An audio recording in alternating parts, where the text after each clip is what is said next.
Now Neil, a cracking day outside, a lot of people perhaps be maize harvesting today.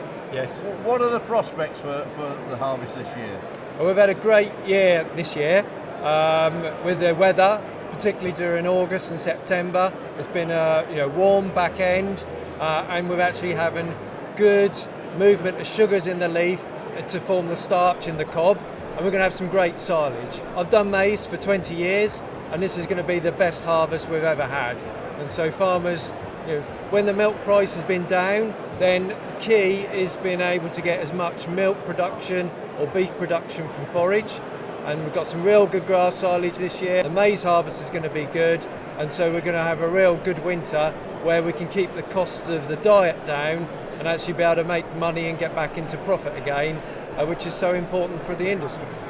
So it'll be a big bonus for dairy farmers, this maize crop this year, but just tell me, will they need a lot less energy from other sources? Can they cut down on other sources, cereals or whatever? Yeah, I think what's going to be really important this year is once the maize has come into the clamp, you need to let it ferment for 6 weeks. We keep the clamp shut up ideally for 6 weeks, and then as we start to feed out, it's going to be important to actually analyse the silage that's in there so that you can balance the ration, because we've got big cobs, we've got a lot of starch there, and we mustn't assume that it's 30 dry matter, 30 starch.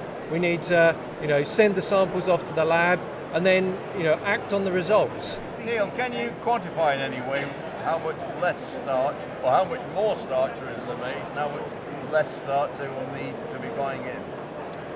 It's difficult because obviously what matters is, yes, we can do tests on fresh chopped maize silages coming in, but what really matters is what comes out of the pit when we're feeding out in the winter. And that's why I say that you really need to be taking your silage samples and analysing them, and really you should be doing that every month.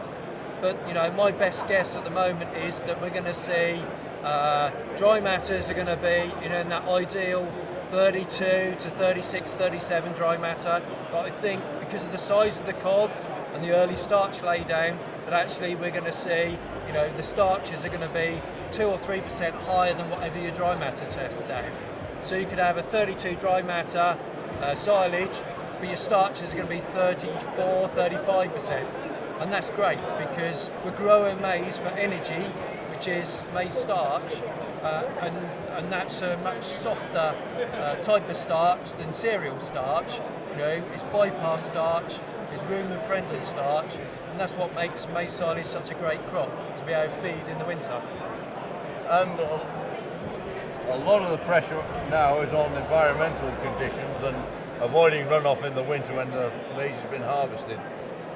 What are people doing to minimise that runoff? Okay, well this season, because we're, I'd say on average 2 to 3 weeks earlier in the autumn when we're actually harvesting, then there's this great opportunity to get into the stubble fields and actually remove any compaction.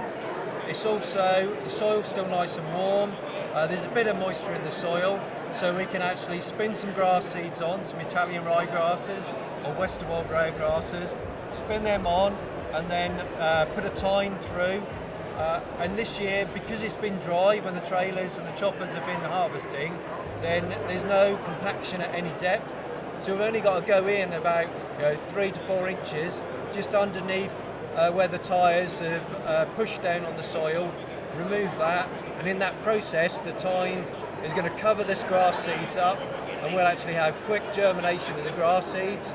They're going to be up in a week to 10 days, and therefore those young grass plants will be utilising the nutrients that are left in the field.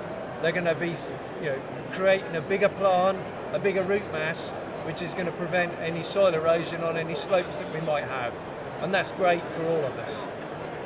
All right, thanks Neil.